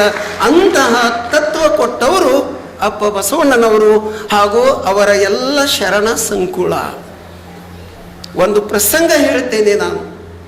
ಸಿದ್ದರಾಮನ ನಾಡಿನಲ್ಲಿ ನಿಂತು ನಾವು ಚಿಂತನೆ ಮಾಡಕತ್ತಿದ್ದೀವಿ. ಅಲ್ಲಮ ಪ್ರಭುಗಳು ಸೊನ್ನಲಿಗೆಗೆ ಬಂದಿದ್ರು 12ನೇ ಶತಮಾನದಲ್ಲಿ. ಗೊತ್ತಿದೆಯಲ್ಲ ತಮಗೆಲ್ಲ, ಸ್ವಲ್ಪ ಚರಿತ್ರೆ ಗೊತ್ತದ. ಯಾಕಂದ್ರೆ 12ನೇ ಶತಮಾನದಲ್ಲಿ ಇಡೀ ದಕ್ಷಿಣ ಭಾರತವನ್ನು, ಇವತ್ತೇನು ನಾವು ಭಾಷಾವಾರು ಪ್ರಾಂತ ಅಂತೀವಿ, ಕರ್ನಾಟಕ, ಮಹಾರಾಷ್ಟ್ರ, ಕೇರಳ, ತಮಿಳುನಾಡು, ಆಂಧ್ರ, ತೆಲಂಗಾಣ ಇತ್ಯಾದಿ, ಮಧ್ಯಪ್ರದೇಶದವರೆಗೂ ಇಡೀ ದಕ್ಷಿಣ ಭಾರತವನ್ನು ಆಳಿದ್ದು ಕಲ್ಯಾಣದ ಚಾಲುಕ್ಯ ಸಾಮ್ರಾಜ್ಯ. ಅದರ ರಾಜಧಾನಿ ಕಲ್ಯಾಣವಾಗಿತ್ತು. ಇಡೀ ದಕ್ಷಿಣ ಭಾರತದ ಪ್ರಧಾನಿಯಾಗಿದ್ದರು ಅಪ್ಪ ಬಸವಣ್ಣನವರು. ಇದು ಗೊತ್ತಿರಲಿ ನಮಗೆ. ಇಂಗ್ಲೆಂಡಿನೊಳಗೆ ಥೇಮ್ಸ್ ನದಿ ದಂಡಿ ಮೇಲೆ 2 ಸಲ ಹೋಗಿದ್ದೇವೆ ನಾವು ಲಂಡನ್ನಿಗೆ. ಅಲ್ಲಿ ಬ್ರಿಟಿಷ್ ಪಾರ್ಲಿಮೆಂಟ್ ಅದ. ಆ ಬ್ರಿಟಿಷ್ ಪಾರ್ಲಿಮೆಂಟಿನ ಎದುರಿಗೆ ಥೇಮ್ಸ್ ನದಿಯ ದಡದಲ್ಲಿ ಜಗತ್ತಿನ ಯಾವುದಾದ್ರೂ ಒಬ್ಬ ಪ್ರಜಾಪ್ರಭುತ್ವ ಮಾದರಿಯ ಸಂಸತ್ತನ್ನು ಸ್ಥಾಪಿಸಿದಂತಹ ಯಾವುದಾದ್ರೂ ಒಬ್ಬ ವ್ಯಕ್ತಿಯ ಸ್ಟ್ಯಾಚ್ಯೂ ಯಾವುದಾದ್ರೂ ಇವತ್ತು ಅಲ್ಲಿ ಪ್ರತಿಷ್ಠಾಪನೆಯಾಗಿದ್ರೆ ಅದು ಬಸವಣ್ಣನವರ ಸ್ಟ್ಯಾಚ್ಯೂ ಮಾತ್ರ ಇಂಗ್ಲೆಂಡಿನ ಪಾರ್ಲಿಮೆಂಟ್ ಮುಂದಿದೆ. ಅಲ್ಲಿಯವರೆಗೂ ಇಂಗ್ಲೆಂಡಿನವರಿಗೆ ಒಂದು ಅಹಂ ಇತ್ತು. ಏನು ಅಂದರೆ ಜಗತ್ತಿನ ಪ್ರಜಾಪ್ರಭುತ್ವದ ತಾಯಿ ನಾವು ಅಂತಿದ್ರು ಅವರು. ಮದರ್ ಆಫ್ ಡೆಮೋಕ್ರಸಿ ಅವರ್ ಬ್ರಿಟಿಷ್ ಪಾರ್ಲಿಮೆಂಟ್ ಅಂತಿದ್ರು. ಹೌಸ್ ಆಫ್ ಕಾಮನ್ಸ್ ಅಂತಾರೆ ಅದಕ್ಕೆ. ಜಗತ್ತಿನಲ್ಲಿ ಮೊಟ್ಟ ಮೊದಲು ಪ್ರಜಾಪ್ರಭುತ್ವ ಕೊಟ್ಟಂತಹ ಸಂಸತ್ತು ನಮ್ಮದು ಅಂತ ಅಭಿಮಾನ ಇತ್ತು. ಯಾವಾಗ ಅನುಭವ ಮಂಟಪದ ಐತಿಹಾಸಿಕತೆ ಅದು ಸೊನ್ನಲಾಪುರದಲ್ಲೇ ಇದ್ದಂತಹ ಡಾಕ್ಟರ್ ಭಗವಾನ್ ದಾಸ್ ತಿವಾರಿಯವರು, ಅವ್ರನ್ನೂ ನೆನಪಿಸ್ಕೊಳ್ಬೇಕು. ಜಯದೇವಿ ತಾಯಿ ಲಿಗಾಡಿ ಅವರ ಕಾಲದೊಳಗ, ಅಮ್ಮವ್ರ ಕಾಲದೊಳಗ ಬಸವೇಶ್ವರಕ್ಕೆ ವಚನ್ ಅಂತ ಬಸವಣ್ಣನವರ ಸಮಗ್ರ ವಚನಗಳನ್ನು ಹಿಂದಿಗೆ ಅನುವಾದ ಮಾಡಿದ್ದಾರೆ, ಪಬ್ಲಿಷ್ ಆಗಿದೆ. ಬಸವ ಸೆಂಟರ್ ಸೋಲಾಪುರದಿಂದ. ಆ ಕಾಲದಲ್ಲಿ ಅದು ಹಸ್ತಪ್ರತಿ ಸಿದ್ಧವಾದಾಗ ಭಗವಾನ್ ದಾಸ್ ತಿವಾರಿಯವರು, ಶಶಿಕಲಾತಾಯಿ ಮಡಿಕೆಯವರು ಅವಾಗೆಲ್ಲ ನನ್ನ ಕರೆಸ್ಕೊಂಡ್ರು. 1 ತಿಂಗಳ ಇದ್ದೆ ನಾನು ಆ ಗ್ರಂಥ ಅಂತಿಮವಾಗಿ ಮುದ್ರಣವಾಗುವ ಕಾಲಕ್ಕೆ. ಯಾಕಂದರೆ ಕನ್ನಡದ ವಚನದ ಮೂಲ ಆಶಯ ಹಿಂದಿಯೊಳಗೆ ಸರಿಯಾಗಿ ಅನುವಾದ ಆಗ್ಯದೋ ಇಲ್ಲೋ ಅಂತ. ಯಾಕಂದರೆ ಭಗವಾನ್ ದಾಸ್ ತಿವಾರಿಯವರು ಮಧ್ಯಪ್ರದೇಶದವರು, ಶೋಲಾಪುರದಲ್ಲಿ ಬಂದು ಉಳಿದಿದ್ರು. ಸುಮಾರು 20 ವರ್ಷ ತಾಯಿಯವರೊಂದಿಗೆ ಚಿಂತನ ಮಂಥನ ಮಾಡ್ತಾ ಸಮಗ್ರ ಬಸವೇಶ್ವರರ ವಚನಗಳನ್ನು ಹಿಂದಿಗೆ ಅನುವಾದ ಮಾಡಿದ್ರು. ಆ ಗ್ರಂಥ ಇಂಗ್ಲೆಂಡಿನೊಳಗೆ ಡಾಕ್ಟರ್ ನೀರಜ್ ಪಾಟೀಲ್ರು ಪ್ರಯತ್ನದಿಂದಾಗಿ ಬಸವಣ್ಣನವರ ಮೂರ್ತಿ ಅನಾವರಣದ ಕಾಲಕ್ಕೆ ನಮ್ಮ ದೇಶದ ಪ್ರಧಾನಮಂತ್ರಿಗಳು ಅನಾವರಣ ಮಾಡ್ಲಿಕ್ಕೆ ಹೋದ ಸಂದರ್ಭದೊಳಗೆ ಬಸವೇಶ್ವರಕ್ಕೆ ವಚನ್ ಡಾಕ್ಟರ್ ಭಗವಾನ್ ದಾಸ್ ತಿವಾರಿಯವರು ಬರೆದ ಗ್ರಂಥವನ್ನು ಮೋದಿಯವರಿಗೆ ಹೋಗಿ ತಲುಪಿಸಿದ್ರು. ಅದನ್ನು ಅಧ್ಯಯನ ಮಾಡಿದ ಮೋದಿಯವರು ಇಂಗ್ಲೆಂಡದ ಪ್ರಧಾನಮಂತ್ರಿಯ ಮುಂದೆಯೇ ಮಾತನಾಡಿದ್ರು. ಇಲ್ಲಿ ತನಕ ನಿಮ್ಮ ಪಾರ್ಲಿಮೆಂಟ್ ಜಗತ್ತಿನ ಮೊದಲ ಅಂತಿದ್ರಿ. ಇವತ್ತು ಭಾರತದ 12ನೇ ಶತಮಾನದ ಚಾಲುಕ್ಯ ಸಾಮ್ರಾಜ್ಯದ ಪ್ರಧಾನಿಯಾಗಿದ್ದ, ಧರ್ಮಗುರುವಾಗಿದ್ದ ಬಸವೇಶ್ವರರು ಮೊಟ್ಟ ಮೊದಲು ಅನುಭವ ಮಂಟಪ ಕೊಟ್ಟರು. ಅದು ಜಗತ್ತಿನ ಮೊದಲ ಪಾರ್ಲಿಮೆಂಟು, ನಿಮ್ಮದು 2ನೇದು ಅಂತ ಹೇಳಿದ್ರು. ಬಸವಣ್ಣನವರ ಅನುಭವ ಮಂಟಪ ಪ್ರಾರಂಭವಾಗಿದ್ದು ಕ್ರಿಸ್ತ ಶಕ 1140 1140. ಆಧಾರ ಗ್ರಂಥ ಡಾಕ್ಟರ್ ಪಾಂಡುರಂಗರಾವ್ ದೇಸಾಯಿ ಅಂತ ಕರ್ನಾಟಕ ಯೂನಿವರ್ಸಿಟಿಯ ಇತಿಹಾಸ ತಜ್ಞರು 1967ರಲ್ಲಿ ಬಸವೇಶ್ವರ ಅಷ್ಟಶತಮಾನೋತ್ಸವವಾದಾಗ ಮಾನ್ಯ ನಿಜಲಿಂಗಪ್ಪನವರು ಮುಖ್ಯಮಂತ್ರಿಗಳಾಗಿದ್ದ ಕಾಲದೊಳಗೆ ಕಲ್ಯಾಣದೊಳಗೆ ಬಸವೇಶ್ವರ ಅಷ್ಟಶತಮಾನೋತ್ಸವ ಆಚರಣೆಯಾಯಿತು.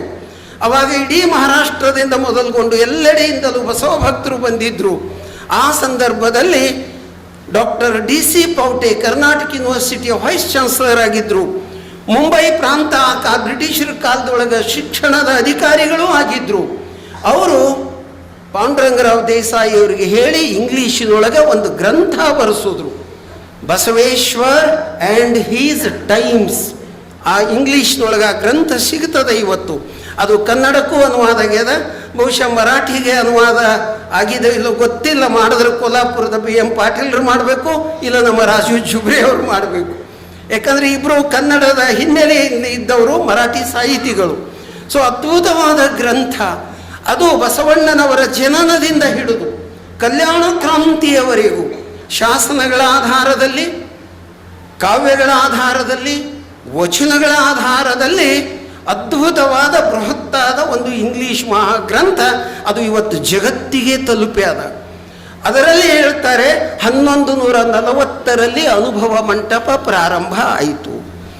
ಬ್ರಿಟಿಷ್ ಪಾರ್ಲಿಮೆಂಟ್ ಮ್ಯಾಗ್ನಾ ಕಾರ್ಟಾದ ತಳಹದಿಯೊಳಗೆ ಮೂಡಿ ಬಂದದ್ದು 1215ರಲ್ಲಿ.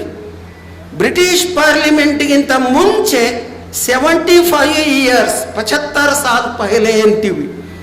ಬ್ರಿಟಿಷರ ಸಂಸತ್ತಿಗಿಂತ ಮುಂಚೆ 75 ವರ್ಷ ಮೊದಲು ಭಾರತದ ಅನುಭವ ಮಂಟಪ ಜಗತ್ತಿನ ಮೊಟ್ಟ ಮೊದಲ ಪಾರ್ಲಿಮೆಂಟ್ ಅಂತ ಅನಿಸಿಕೊಂಡದ.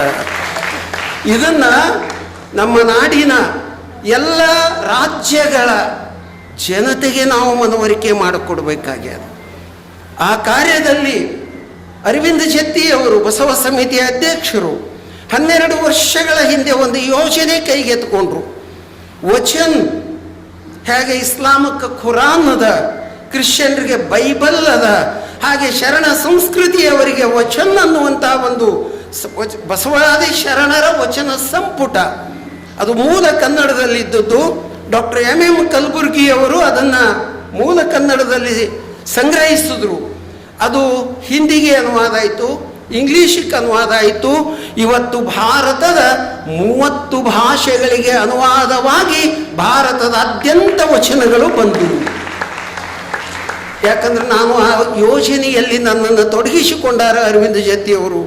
ಒಬ್ಬ ತತ್ವಜ್ಞಾನದ ಪ್ರಾಧ್ಯಾಪಕನಾಗಿ ವಚನಗಳಲ್ಲಿರುವ ಪಾರಿಭಾಷಿಕ ಪದಗಳು, ದ ಟೆಕ್ನಿಕಲ್ ಟರ್ಮ್ಸ್ ಆಫ್ ವಚನ ಲಿಟ್ರೇಚರ್ ಅಂತೀವಿ. ನಮ್ಮ ಲಿಂಗ ವಿಕಲಾವಸ್ಥೆಯ ವಚನಗಳ ಶಬ್ದ, ಬೆಡಗಿನ ವಚನಗಳಲ್ಲಿ ಬಳಕೆಯಾಗಿರುವ ವಚನಗಳ ಶಬ್ದಗಳು ಭಾರತದ ಬೇರೆ ಬೇರೆ ಭಾಷೆಯ ಅನುವಾದಕರಿಗೆ ಅರ್ಥ ಆಗೋದು ಕಷ್ಟ ಇದೆ. ಇವತ್ತು ಭಾರತದ 30 ಭಾಷೆಗಳು ಪೂರ್ಣ, ಅದು ಜಗತ್ತಿನ ಭಾಷೆಗಳಿಗೆ ಅನುವಾದ ಪ್ರಾರಂಭ ಆಗ್ಯದ. ಫ್ರೆಂಚ್, ಜರ್ಮನ್, ಜಪನೀಸ್, ನೇಪಾಳಿ, ಅರಬ್ಬಿ, ಆಮೇಲೆ ಪರ್ಷಿಯನ್, ಸ್ಪ್ಯಾನಿಷ್, ಗ್ರೀಕ್ ಮುಂತಾದ ಜಗತ್ತಿನ ಭಾಷೆಗಳಿಗೆ ಅನುವಾದ ಕೆಲಸ ಶುರುವಾಗ್ಯದ. ಈಗ 10 ಭಾಷೆಗಳು ಪೂರ್ಣ ಆಗಿದ್ದಾವೆ. ಇನ್ನು 2 ತಿಂಗಳೊಳಗೆ ಬಸವ ಸಮಿತಿಯ ಡೈಮಂಡ್ ಜುಬ್ಲಿ 60 ವರ್ಷದ ವಜ್ರ ಮಹೋತ್ಸವ ದಿಲ್ಲಿಯೊಳಗೆ ಆಚರಣೆ. ನಮ್ಮ ರಾಷ್ಟ್ರದ ರಾಷ್ಟ್ರಪತಿಗಳು ದ್ರೌಪದಿ ಮುರ್ಮು ತಾಯಿಯವರು 10 ವಿದೇಶಿ ಭಾಷೆಗಳ ವಚನ ಸಂಪುಟ ಲೋಕಾರ್ಪಣೆ ಮಾಡ್ತಾ ಇದ್ದಾರೆ. ಜಗತ್ತಿನ ಭಾಷೆಗಳು ಇನ್ನೂ ಆ ಯೋಜನೆ ಮುಂದುವರಿತದ. ಅರವಿಂದ ಜತ್ತಿಯವರ ಉದ್ದೇಶ ಜಗತ್ತಿನ 50 ಭಾಷೆಗಳಿಗೆ ವಚನ ತಲುಪಬೇಕು. ಕಾರಣ ಅಂದರೆ ನಮ್ಮ ಸರ್ವಜ್ಞ ಕವಿ ಕಾಲಜ್ಞಾನದಲ್ಲಿ ಹೇಳಿದ್ದಾರೆ, ಬಸವ ಪೀಠವು ಎದ್ದು ಒಸೆದು ನಾಣ್ಯವು ಬೆಳಗ್ಗೆ, ಬಸವನ ಮುದ್ರೆ ಅಂದರೆ ವಚನಗಳು, ಬಸವನ ಮುದ್ರೆ ಮೆರೆದಾವು ಜಗ ಅಮಗೆ ವಶವಾಗದಿಹುದೇ ಸರ್ವಜ್ಞ. ಇಡೀ ಜಗತ್ತಿಗೆ ಶರಣರ ವಚನಗಳು ತಲುಪ್ತಾ ಇದ್ದಾವೆ. ಶರಣರ ವಚನ ಸಂದೇಶ ಅವರವರ ದೇಶದ ಭಾಷೆಗಳಿಗೆ ಹೋಗ್ತಾ ಇದೆ. ಇಡೀ ಜಗತ್ತು ಶರಣರ ವಚನಗಳ ಕಡೆಗೆ ಖಂಡಿತವಾಗಿಯೂ ಕೂಡ ಗಮನ ಹರಿಸ್ತಾ ಇದೆ. ಅದಕ್ಕೆ ಶರಣ ಜೇಡರ ದಾಸಿಮಯ್ಯನವರ ವಚನ ನಾನು ಯಾಕೆ ನೆನಪು ಮಾಡ್ಕೊಳ್ತೀನಿ ಅಂದ್ರೆ, ಇವತ್ತು ಜಗತ್ತು ವಿನಾಶದ ಅಂಚಿಗೆ ಬಂದು ನಿಂತದ. ಯಾವಾಗ ಯಾವ ಸಮಯದೊಳಗೆ ಪುಟಿನ್, ಕಿಮ್ ಮುಂತಾದವರ ಕೈಯೊಳಗಿನ ಬಾಂಬುಗಳು ಸಿಡಿತವ ಗೊತ್ತಿಲ್ಲ. ಅವಾಗ ಇಡೀ ಜಗತ್ತು ಭೂಮಂಡಲವೇ ಛಿದ್ರ ಛಿದ್ರ ಅಣುವಾಗಿ ವಿಶಾಲ ಬಯಲಿನೊಳಗ ಪೂರ್ಣ ಹೋಗಿಬಿಡ್ತದ. ಅಸ್ತಿತ್ವವೇ ಕಳ್ಕೊಳ್ಳುವ ಪರಿಸ್ಥಿತಿ ಭೂಮಂಡಲಕ್ಕೆ ಬಂದೈತಿ. ಇಂತಹ ಸಂದರ್ಭದೊಳಗೆ ಜಗತ್ತು ಉಳಿಬೇಕು ಅಂದ್ರೆ ಬಸವಣ್ಣನಿಂದ ಬದುಕಿದ್ದೀ ಲೋಕವೆಲ್ಲ ಅನ್ನುವ ಸಂದೇಶ ಪ್ರಪಂಚಕ್ಕೆ ನಾವು ತಲುಪಿಸ್ಬೇಕಾಗ್ಯದ. ದಾಸಿಮಯ್ಯ ಶರಣರು ಹೇಳ್ತಾರ, ನಾನೊಂದು ಸುರಗಿಯ ಏನೆಂದು ಹಿರಿವೇನು. ಸುರಗಿ ಅಂದ್ರೆ ಖಡ್ಗ, ಸ್ವರ್ಡ್ ಅಂತೀವಲ್ಲ, ನೀವು ಹತಾರ್ ಅಂತೀರಿ ಕಾಣ್ತದ. ನಾನೊಂದು ಸುರಗಿಯ ಏನೆಂದು ಹಿರಿವೇನು, ಏನ ಕಿತ್ತಿ ಏನ ನಿರಿವೇನು, ಜಗವೆಲ್ಲ ನೀನೇ ಆಗಿಪ್ಪೆಯ ರಾಮನಾಥ ಅಂತ ಹೇಳ್ತಾರೆ ಶರಣರು. ಜಗತ್ತಿನ ಮಾನವರ ಹೃದಯದೊಳಗೆಲ್ಲ ಆ ದೇವ ಚೈತನ್ಯವೇ ಇರೋದರಿಂದ ನಾನೊಂದು ಅಸ್ತ್ರ ತೆಗೆದುಕೊಂಡು, ಶಸ್ತ್ರ ತೆಗೆದುಕೊಂಡು ಯಾರನ್ನು ಕೊಲ್ಲಲಿ, ಯಾರನ್ನಾದರೂ ಕೊಲ್ಲಕ್ಕೆ ಹೋದರೆ ಅವರೆಲ್ಲರಲ್ಲಿಯೂ ದೇವ ನೀನೇ ಇದ್ದೀಯಾ. ಈ ಪ್ರಜ್ಞೆ ಜಗತ್ತಿನ ಎಲ್ಲ ದೇಶಗಳ ನಾಯಕರ ಹೃದಯದೊಳಗ ಈ ಪ್ರಜ್ಞೆ ಏನಾದರೂ ಜಾಗೃತವಾದರೆ ಖಂಡಿತವಾಗಿಯೂ ಜಗತ್ತು ಉಳಿತದ. ಅದು ಬಸವ ತತ್ವದಿಂದ ಮಾತ್ರ ಉಳಿತದ ಅನ್ನೋದನ್ನು ನಾವು ಅರ್ಥ ಮಾಡ್ಕೋಬೇಕು. ಇಂತಹ ಬಸವ ತತ್ವ ಎಂಥ ಅದ್ಭುತ ತತ್ವ ರೀ. ಇಡೀ ಪ್ರಪಂಚದೊಳಗೆ, ಅದರಲ್ಲಿ ವಿಶೇಷವಾಗಿ ಭಾರತದಲ್ಲಿ ಬಸವಣ್ಣನವರ ಕಾಲಕ್ಕೆ 5 ಭೇದಗಳಿದ್ದು, ಪಂಚಭೇದ ಅಂತ ಹೇಳ್ತೇವೆ. ಒಂದು ವರ್ಣಭೇದ, ಎರಡನೇದು ಆಶ್ರಮ ಭೇದ, ಮೂರನೇದು ವರ್ಗಭೇದ, ನಾಲ್ಕನೇದು ಸ್ತ್ರೀ ಪುರುಷರೆಂಬ ಲಿಂಗ ಭೇದ, 5ನೇದು ಜಾತಿ ಭೇದ. 5 ಪಂಚಭೇದಗಳಿಂದ ಇಡೀ ಭಾರತದ ಸಮಾಜ ಛಿದ್ರ ವಿಚ್ಛಿದ್ರವಾಗಿ ಹೋಗಿತ್ತು. ಮೇಲ್ಜಾತಿಯ ಜನ ತಳ ಸಮುದಾಯದವರನ್ನು ಶೋಷಣೆ ಮಾಡ್ತಾ ಇದ್ರು. 1%, 2% ಇರುವಂತಹ ಮೇಲ್ವರ್ಗ 98% ಇರುವಂತಹ ಕಾಯಕ ಜೀವಿಗಳನ್ನು ಶೋಷಣೆ ಮಾಡ್ತಾ ಇತ್ತು. ಇಂತಹ ಕಾಲದೊಳಗೆ ಬಣ್ಣ ಭಕ್ತ ಭಕ್ತ ಭಕ್ತ ಅಂತ ಅಷ್ಟಕ್ಕೆ ಸೀಮಿತ ಮಾಡ್ಕೊತ ಬಂದರು. ಇವತ್ತು ಈ ಶತಮಾನದಲ್ಲಿ ಹಳಕಟ್ಟಿ ಶರಣರ ಪರಿಶ್ರಮದಿಂದ ವಚನಗಳು ಏನು ನಮಗೆ ಕೈಗೆ ಬಂದು ಸಿಕ್ಕು 100 ವರ್ಷಗಳ ಹಿಂದೆ, ಆವಾಗ ನಮಗೆ ಗೊತ್ತಾಯಿತು. ವಚನ ಅಧ್ಯಯನ ಮಾಡಿದಾಗ ಬಸವಣ್ಣ ಭಕ್ತನೂ ಹೌದು, ಬಸವಣ್ಣ ಗುರುವೂ ಹೌದು, ಬಸವಣ್ಣ ಜಂಗಮವೂ ಹೌದು ಅನ್ನುವ ಸತ್ಯ ದರ್ಶನ ಆಗಿದ್ದು ನಮಗೆ ಮಂಟಪಕ್ಕೆ ಹೋಗುವಾಗ ಹಠಯೋಗಿ ಸಿದ್ಧರಾಮರನ್ನು ಕರ್ಕೊಂಡು ಅನುಭವ ಮಂಟಪಕ್ಕೆ ಹೋಗ್ತಾರೆ. ಹಾಗಾದರೆ ಅಲ್ಲಮ ಪ್ರಭು 50 ವರ್ಷ ಎಲ್ಲಿದ್ರು?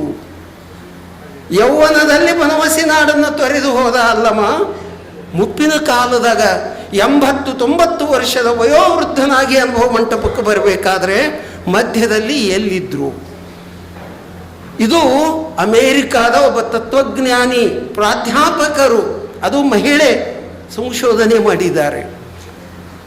ಅಲ್ಲಮ ಪ್ರಭು ಹಿಮಾಲಯ ಪರ್ವತ ಶ್ರೇಣಿಯೊಳಗ ಇವತ್ತು ಯಾವುದನ್ನು ನಾವು ಕೇದಾರ ಪ್ರಾಂತ ಅಂತೀವಿ, ಅಲ್ಲಿ 1000 ಜನ ಹಠಯೋಗ ಸಿದ್ಧರಿಗೆ ಗುರುವಾಗಿದ್ದಾಗ ನಮ್ಮ ಅಲ್ಲಮ ಪ್ರಭು ಕಾಶ್ಮೀರ ಪ್ರಾಂತದಲ್ಲಿ, ಅಲ್ಲಿ 56 ಮಾಂಡಲಿಕ ರಾಜರುಗಳಿಗೆ ಚಕ್ರವರ್ತಿಯಾಗಿದ್ದಾಗ ಮಹಾದೇವ ಭೂಪಾಲ. 5 ಸಲ ಕಾಶ್ಮೀರಕ್ಕೆ ಹೋಗಿ ಬಂದಿದ್ದೇವೆ ಈ 2-3 ವರ್ಷದಲ್ಲಿ. ಅರವಿಂದ್ ಜತಿಯವರು ನಾವು ಕಾಶ್ಮೀರ ಯೂನಿವರ್ಸಿಟಿ ಒಳಗ 6 ಭಾಷೆಗಳ ಅನುವಾದ ಆಯಿತು, ವಿದೇಶಿ ಭಾಷೆಗಳದು. ಪರ್ಷಿಯನ್ನಲ್ಲೇ ಆಯಿತು, ಅರಬ್ಬಿ ಭಾಷೆಯಲ್ಲೇ ಆಯಿತು, ಫ್ರೆಂಚು, ನೇಪಾಳಿ ಭಾಷೆಗಳು ಅನುವಾದ ಅಲ್ಲಿಯೇ ಪೂರ್ಣ ಆಗ್ಯದ. ಅಲ್ಲಿ ಹೋದಾಗ ಮಹಾದೇವ ಭೂಪಾಲನ ಕುರಿತು ಐತಿಹ್ಯಗಳು ಏನಿದ್ದಾವೆ, ಅಲ್ಲಿ ಯೂನಿವರ್ಸಿಟಿಯ, ಕಾಶ್ಮೀರ್ ಯೂನಿವರ್ಸಿಟಿಯ ಶ್ರೀನಗರದಲ್ಲಿ ಹಿಸ್ಟ್ರಿ ಡಿಪಾರ್ಟ್ಮೆಂಟಿಗೆ ಹೋದ್ವಿ. ಅಲ್ಲಿಯ ಪ್ರಾಧ್ಯಾಪಕರೊಂದಿಗೆ ಚಿಂತನೆ ಮಾಡಿದ್ವಿ. 12वीं शताब्दी में यहाँ का एक चक्रवर्ती हमारे कर्नाटक आए थे, उनका जन्मभूमि कहाँ है, ಅವರು ಹುಟ್ಟಿದ ಪ್ರದೇಶ ಯಾವುದು, ಎಲ್ಲಿ ವಾಸ ಮಾಡಿದ್ರು, ಯಾವ ರಾಜ್ಯವನ್ನು ಕಟ್ಟಿದ್ರು, ಇದೆಲ್ಲ ಹಿಸ್ಟ್ರಿ ಆಫ್ ಕಾಶ್ಮೀರ್ ಅನ್ನುವ ಸಂಶೋಧನೆಯ ಬೃಹತ್ ಸಂಪುಟಗಳ್ರಿ. 2,000 ಪುಟಗಳ 2 ಸಂಪುಟಗಳು ಪಬ್ಲಿಷ್ ಆಗಿದ್ದಾವೆ. ಅದರಲ್ಲಿ ಮಹಾದೇವ ಭೂಪಾಲ ಚಕ್ರವರ್ತಿಯ ಇತಿಹಾಸ ನಮಗೆ ಸಿಕ್ತು. ಅವಾಗ ನಮಗೆ ಮಹಾದೇವ ಭೂಪಾಲ ಕಾಲ್ಪನಿಕ ವ್ಯಕ್ತಿ ಅಲ್ಲ, ಇತಿಹಾಸದ ಒಬ್ಬ ಚಕ್ರವರ್ತಿ, ಉತ್ತರ ಭಾರತವನ್ನು ಆಳಿದ, ಹಿಮಾಲಯ ಪರ್ವತ ಶ್ರೇಣಿಯಲ್ಲಿ 56 ಮಾಂಡಲಿಕ ರಾಜರುಗಳ ಮೇಲೆ ಚಕ್ರವರ್ತಿ. ಅಂತಹ ಚಕ್ರವರ್ತಿ ಅನುಭವ ಮಂಟಪದ ಚರಜಂಗಮರ ಮೂಲಕ ಭಾರತದಾದ್ಯಂತ ವಚನ ಸಂದೇಶ ತಲುಪಿದಾಗ ಆತ ಕಲ್ಯಾಣಕ್ಕೆ ಮಹಾದೇವಿ ರಾಣಿಯೊಂದಿಗೆ ಬಂದು ಹೆಸರು ಮರೆಯಿಸಿಕೊಂಡು ಕಾಯಕ ಕಟ್ಟಿಗೆ ತಂದು ಮಾರುವ ಕಾಯಕ ಕೈಕೊಂಡು ಮೋಳಿಗೆಯ ಮಾರಯ್ಯ ಮಹಾದೇವಮ್ಮರಾಗಿ ವಚನಗಳನ್ನು ರಚನೆ ಮಾಡಿದ್ರಲ್ಲ, ಈ ಸುದ್ದಿ ಹಿಮಾಲಯ ಪರ್ವತ ಶ್ರೇಣಿಯಾದ್ಯಂತ ಪ್ರಸಾರ ಆಯಿತು. ಅಲ್ಲಮ ಪ್ರಭು ವ್ಯೋಮಕಾಯ ಸಿದ್ಧ ಗುರುವಾಗಿದ್ನಲ್ಲ, ಅಲ್ಲಮನಿಗೂ ಗೊತ್ತಾಯಿತು ನನ್ನ ಪ್ರಾಂತದ ಕಡೆಗೆ ಮಹಾದೇವ ಭೂಪಾಲ ಚಕ್ರವರ್ತಿ ಹೋಗ್ಯಾರ ಅಂದ್ರೆ, ಅದು ರಾಜ್ಯ ತೊರೆದು ಹೋಗ್ಯಾರಂದ್ರೆ ಏನಿರಬೇಕು ನೋಡಿ ಬರೋಣ ಅಂತ ಕೇದಾರ ಪ್ರಾಂತದ ಹಠಯೋಗ ಸಿದ್ಧರ ತಾಣದಿಂದ ಅಲ್ಲಮ ಹೊರಟು ಬಂದದ್ದು ಕಲ್ಯಾಣದ ಕಡೆಗೆ. ಮಾರ್ಗ ಮಧ್ಯದಲ್ಲಿ ಸೊನ್ನಲಿಗೆ, ಇಲ್ಲಿ ಆಗಲೇ ಒಬ್ಬ ಹಠಯೋಗ ಸಿದ್ಧ ಇದ್ದ, ಸಿದ್ಧರಾಮ ಇದ್ರು. 12ನೇ ಶತಮಾನದಲ್ಲಿ ಒಂದು ಕೇದಾರ ಪ್ರಾಂತ ಹಠಯೋಗ ಸಿದ್ಧರ ಕೇಂದ್ರವಾದರೆ, ದಕ್ಷಿಣ ಭಾರತದಲ್ಲಿ ಶ್ರೀಶೈಲ ತ್ರಿಕೂಟ ಪರ್ವತ ಹಠಯೋಗ ಸಿದ್ಧರ ಕೇಂದ್ರವಾಗಿತ್ತು. ಒಬ್ಬರು ಉತ್ತರ ಭಾರತದ ಹಠಯೋಗ ಸಿದ್ಧರಾಗಿ ಬಂದವರು, ಇನ್ನೊಬ್ಬರು ದಕ್ಷಿಣ ಭಾರತದ ಶ್ರೀಶೈಲ ತ್ರಿಕೂಟ ಪರ್ವತದಲ್ಲಿ ಹಠಯೋಗ ಸಾಧನೆಗೈದು ಉರಿಗಣ್ಣು ಪಡೆದುಕೊಂಡು ಬಂದಂಥ ಹಠಯೋಗ ಸಿದ್ಧ ಸಿದ್ಧರಾಮರು. ಇಬ್ಬರು ಹಠಯೋಗಿಗಳ ಭೇಟಿಯಾಯಿತು. ನಾ ಇತಿಹಾಸ ಹೇಳಕ್ಕೆ ಹೋಗೋದಿಲ್ಲ, ಪ್ರಸಂಗ ಬಹಳ ದೀರ್ಘ ಹೋಗ್ತದೆ. ಕೊನೆಗೆ ಸಿದ್ಧರಾಮರು ಒಂದು ಪ್ರಶ್ನೆ ಕೇಳ್ತಾರೆ, ಪ್ರಭು ನನ್ನ ಸಾಧನೆ, ಅಲ್ಲಮರು ಒಂದು ಮಾತು ಹೇಳಿರ್ತಾರೆ, ಯೋಗಿಯಾದವನಿಗೆ ಕೋಪವೇ ಮಾಯೆ. ಅಲ್ಲಮರ ವಚನದಾಗ ಬರ್ತದೆ, ಸಿದ್ಧರಾಮ ನೀನು ಸಿಟ್ಟಿಗೆದ್ದು ಕಣ್ಣು ತೆಗೆದು ನನ್ನನ್ನು ಸುಡಾಕ ನೋಡ್ದಲ್ಲಪ್ಪ, ಯೋಗಿಯಾದವನಿಗೆ ಕೋಪವೇ ಮಾಯೆ, ಮಾಯೆಯನ್ನೇ ಗೆಲ್ಲಕ್ಕಾಗಿಲ್ಲೋ ನಿನಗ, ನೀನೆಂತ ಹಠಯೋಗಿ ಸಿದ್ಧ ಅಂತ ಅಲ್ಲಮ ಪ್ರಶ್ನಿಸ್ತಾರ. ಅವಾಗ ಸಿದ್ಧರಾಮರಿಗೆ ತಮ್ಮ ಅಹಂಕಾರದ ಅರಿವಾಗ್ತದ. ಅಲ್ಲಮರಿಗೆ ಕೇಳ್ಕೋತಾರ, ದಯವಿಟ್ಟು ನಿಜವಾದ ಯೋಗ ಸಾಧನೆ ಯಾವುದು? ವ್ಯೋಮಕಾಯ ಸಿದ್ಧ. ಅಲ್ಲಮನಿಗೆ ಕಲ್ಲು ಒಗೆದ್ರೆ ದೇಹದಾಗ 5 ಕಲ್ಲು ಹೊರಗೆ ಹೋಗ್ತಿದ್ದು. ಇಂಥ ಬಯಲು ಕಾಯ ಗಳಿಸಿದಾತ ಅಲ್ಲಮ, ಆ ಸಿದ್ಧಿ. ಸಿದ್ಧರಾಮರು ಕೇಳ್ಕೊಂತಾರೆ, ನನಗೂ ಆ ಸಿದ್ಧಿಯನ್ನು ನನಗೆ ಕೊಡಿ, ಕಲಿಸಿಕೊಡಿ ಅಂತಾರೆ. ಅವಾಗ ಅಲ್ಲಮ ಅಂತಾರೆ, ಸಿದ್ಧರಾಮ ನಿನ್ನ ಸಿದ್ಧಿಯ ಕೇಂದ್ರ ನನ್ನ ಸಿದ್ಧಿಯ ಕೇಂದ್ರ ಒಂದೊಂದು ಪ್ರಾಂತದಲ್ಲಿ ಅದಾವ ಭಾರತದಲ್ಲಿ. ಆದರೆ ಇಡೀ ಭಾರತದಾದ್ಯಂತ ಕಾಶ್ಮೀರದಿಂದ ಕೇರಳದವರೆಗೆ, ಅಫ್ಘಾನಿಸ್ತಾನದಿಂದ ಬ್ರಹ್ಮದೇಶ, ಅಸ್ಸಾಂ ಬ್ರಹ್ಮದೇಶದವರೆಗೆ ಎಲ್ಲ ಶರಣೆಯರು ಬರ್ತಾ ಇದ್ದಾರಲ್ಲ ಕಲ್ಯಾಣಕ್ಕೆ. ಸೊ ಏನಿರಬೇಕು ಕಲ್ಯಾಣದೊಳಗೆ ಅದನ್ನು ನೋಡಾಕಂತ ಹೊಂಟೀನಿ, ಬರ್ತಿದ್ರು ಬಾ ನನ್ನ ಜೊತೆಗೆ ಇಬ್ಬರೂ ಕೂಡಿ ಹೋಗೋಣ ಅಂತಾರೆ. ಅಲ್ಲಮ ಸಿದ್ಧರಾಮರು ಕೂಡಿ ಕಲ್ಯಾಣಕ್ಕೆ ಬರ್ತಾರೆ. ಅಲ್ಲಿ ಬಸವಣ್ಣನವರ ಹತ್ರ ಬರ್ತಾರೆ. ಆ ಸಂದರ್ಭದಲ್ಲಿ ಒಂದು ಪ್ರಸಂಗವನ್ನು ನಾನು ಇದರಿಂದ ಇವತ್ತು ಸೊನ್ನಲಾಪುರದಲ್ಲಿ ಬಹುಶಃ ಸಿದ್ಧರಾಮ ಶಿವಯೋಗಿಯ ಶರಣ ಚೇತನಕ್ಕೆ ಅಜ್ಜಂಪುರುಷ ಟ್ರಸ್ಟಿನ ಶರಣ ಬಳಗ ಇಲ್ಲೇನು ಬಂದು ಒಂದು ಶರಣ ತತ್ವ ಕಮ್ಮಟ ಮಾಡ್ತಾ ಇದೆ. ಖಂಡಿತವಾಗಿಯೂ ಸಿದ್ಧರಾಮನ ಆ ಶರಣ ಚೇತನಕ್ಕೆ ಧನ್ಯತಾ ಭಾವ ಅದ ಅಂತ ನನಗನ್ನಿಸ್ತದೆ. ಆ ದಿಶೆ ವ್ಯಕ್ತಪಡಿಸ್ತಾ ಇವತ್ತು ತಮ್ಮಲ್ಲಿ ಒಂದು ಅರಿಕೆ ಏನು ಅಂದರೆ ವಚನ. ಇದು ಒಂದು ಮಾತ್ರ ನಾವು ಎಷ್ಟು ದೇಶಗಳಿಗೆ ಹೋಗಿದ್ದೇವೆ, ಅನೇಕ ಧರ್ಮೀಯರ ಮನೆಗಳಿಗೆ ಹೋಗಿ ಬಂದಿದ್ದೇವೆ ಜಗತ್ತಿನಲ್ಲಿ.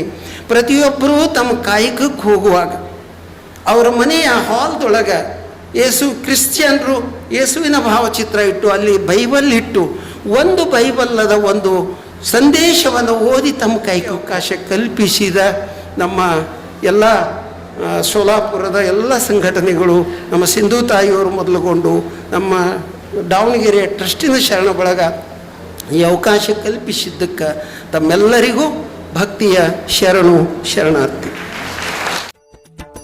ಕೂಡಲ ಸಂಗಮ ದೇವಾ, ಕೂಡಲ ಸಂಗಮ ದೇವಾ, ಕೂಡಲ ಸಂಗಮ ದೇವಾ, ಕೂಡಲ ಸಂಗಮ